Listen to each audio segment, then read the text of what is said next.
My name is Linda. I'm 58 years old, married to my husband Mark for what feels like a lifetime.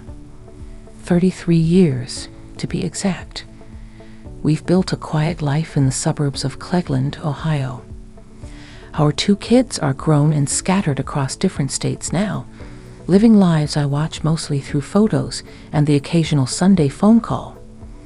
Mark works in corporate finance and has been with the same company for nearly 20 years.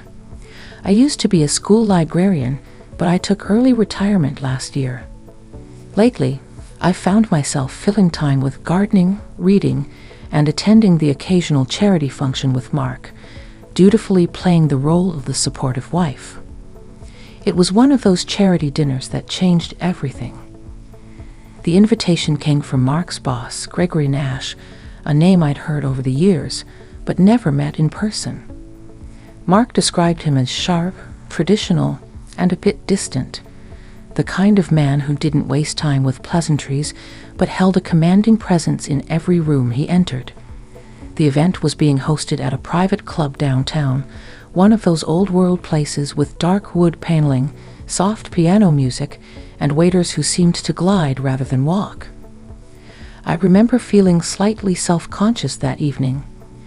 I had taken extra care with my hair, chose a navy dress I hadn't worn in years, and added a touch of lipstick that hadn't seen daylight since our youngest graduated college.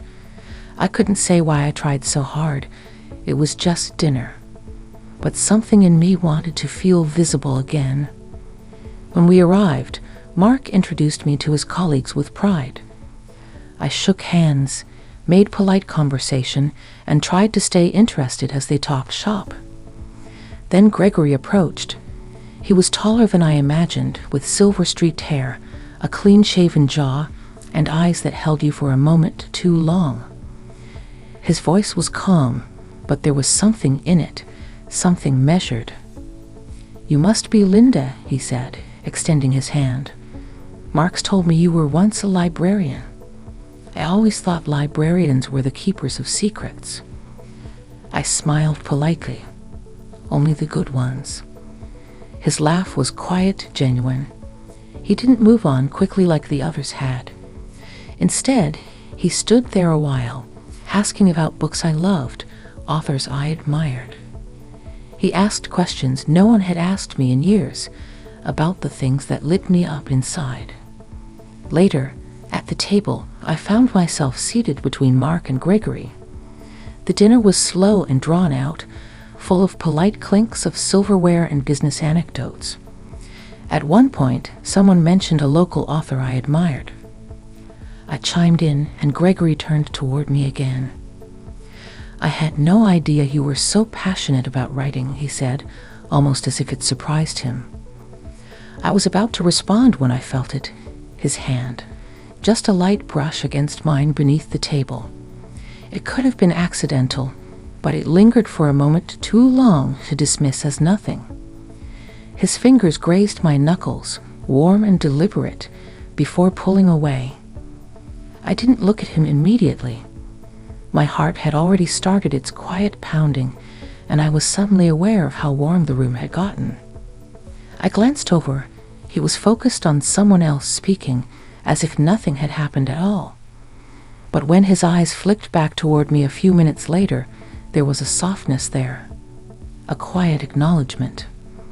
I excused myself to the restroom not long after, needing a moment to breathe, to process what I was feeling. It wasn't attraction in the teenage sense, nor was it fear. It was something subtler. I felt seen. When I returned to the table, Mark was deep in conversation, and Gregory was sipping from a glass of red wine.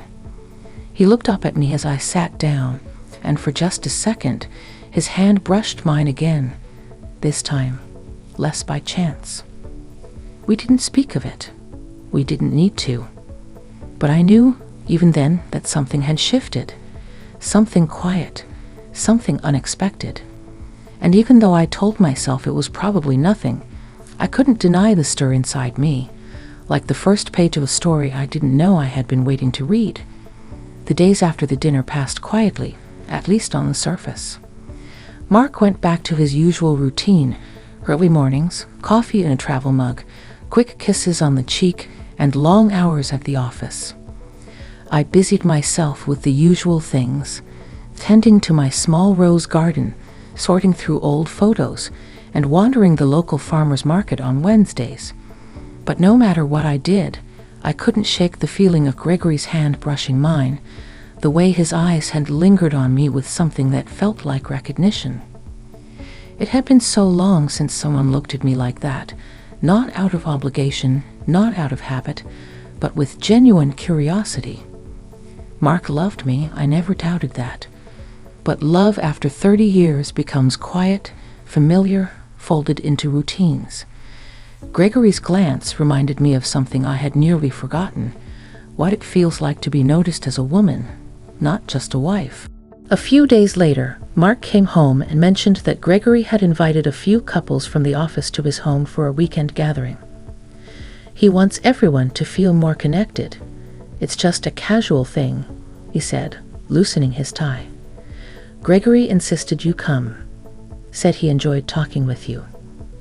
I tried to act nonchalant, but I could feel the heat rise in my cheeks. Did he? Mark didn't seem to catch it. He simply nodded and disappeared into the kitchen to warm up leftovers. That Saturday, we drove to Gregory's house, a beautiful colonial-style home tucked into a wooded stretch outside the city. The air was cool and sweet with early spring, and soft jazz floated out from the open windows. The gathering was small, 10, maybe 12 people, all mingling with drinks in hand, laughter echoing off the stone patio.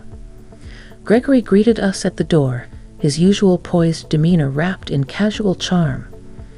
"Linda," he said with a warm smile, "you made it. I'm glad." His hand rested on the small of my back for just a second as he ushered us inside.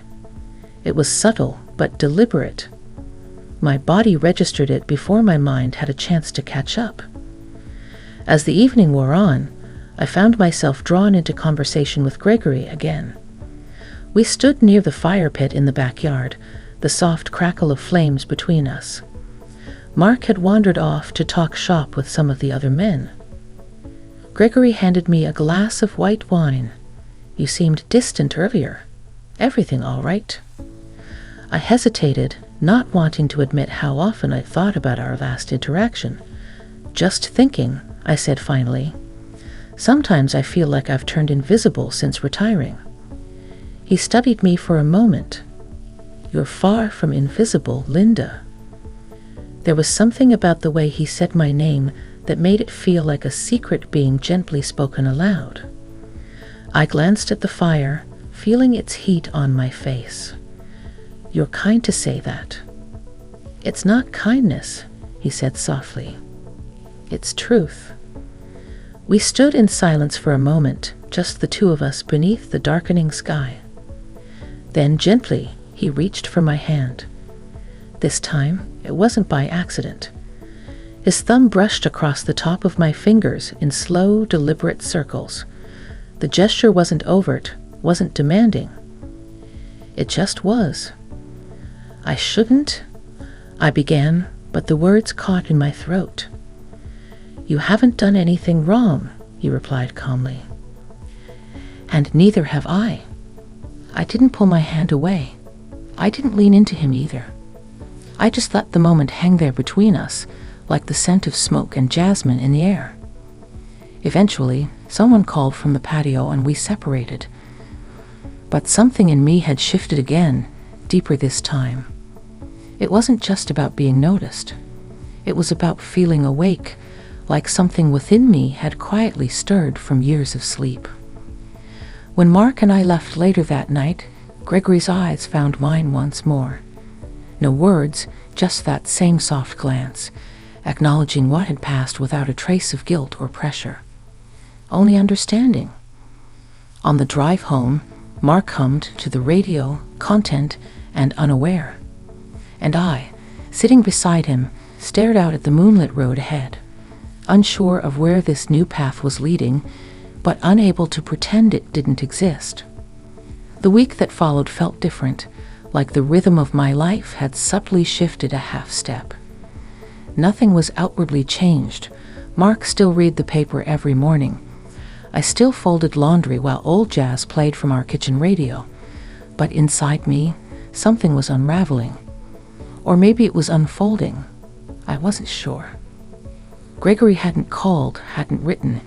Not that he had a reason to. There had been no promises, no exchanged numbers, nothing overt. Just a touch, a glance, a quiet energy that lingered long after the moment had passed. But then came Friday. Mark mentioned over dinner that Gregory had invited him to a new client dinner downtown. "It's mostly for appearances," he said between bites of roasted chicken. "Spouses are welcome, but I told him you probably wouldn't want to go to another long night of boring business talk." I didn't answer immediately. I watched the candle flickering in the center of the table, feeling the weight of the unspoken question settling in the air. "What if I did want to go?" I said finally, surprising even myself. Mark looked up. "You sure?" I could use a night out. And that's how I found myself, 2 nights later, in a soft burgundy dress and a silk scarf around my shoulders, walking into a quiet, upscale restaurant with low lighting and polished mahogany walls. Gregory was already there, speaking with someone near the wine display, but when he saw me, his expression changed. There was no smile at first, just a pause, a long look, then a slight curve at the corner of his mouth. "Linda," he said once we were all seated, "you look elegant." I thanked him quietly, careful not to overplay it with Mark sitting right beside me. Still, there was something unspoken passing between us again. A current, invisible to everyone else. Dinner moved slowly. Conversation spun around quarterly results, client expectations, market shifts. I nodded and sipped my wine, but most of my awareness was centered on the space between Gregory and me. There were no touches this time. No glances that would draw suspicion. Just restraint wrapped in decorum. But beneath it, a spark glowed steady. After dessert, Mark excused himself to take a work call. Gregory leaned slightly toward me once we were alone. "I wasn't sure you'd come," he said, his voice low. "I wasn't sure either," I replied. He studied my face. "You haven't stopped thinking about it." It wasn't a question, and I didn't deny it. "I've been married most of my life," I said quietly. "I don't want to be the kind of woman who gets swept up in something foolish." He nodded, and for a moment, I thought he might back away. But he didn't. Instead, he said, "I don't think you're foolish at all. I think you've just been quiet for too long." That struck something in me, a part I didn't even know had been aching to be heard. "I'm not asking for anything," he continued. "Not tonight. Maybe not ever. But if you ever want to talk, really talk, I'd like that. No pressure, just truth." I didn't respond right away, but I didn't look away either. Mark returned a few minutes later, and the night wound down. We exchanged goodbyes. Gregory shook Mark's hand with professional warmth, and when he turned to me, his touch lingered no longer than etiquette would allow. But his eyes told a different story. On the ride home, Mark talked about projections and budgets. I stared out the window, the city lights casting golden patterns across my thoughts. I felt suspended between 2 lives, the one I had lived so faithfully, and the one that had started to breathe just beneath it. When we pulled into the driveway, Mark squeezed my hand. "Thanks for coming tonight," he said with a smile. It meant a lot. I smiled back, but my heart was far from settled. And for the first time in years, I found myself lying awake deep into the night, not from worry, but from wondering. A week passed, then 2. I went about my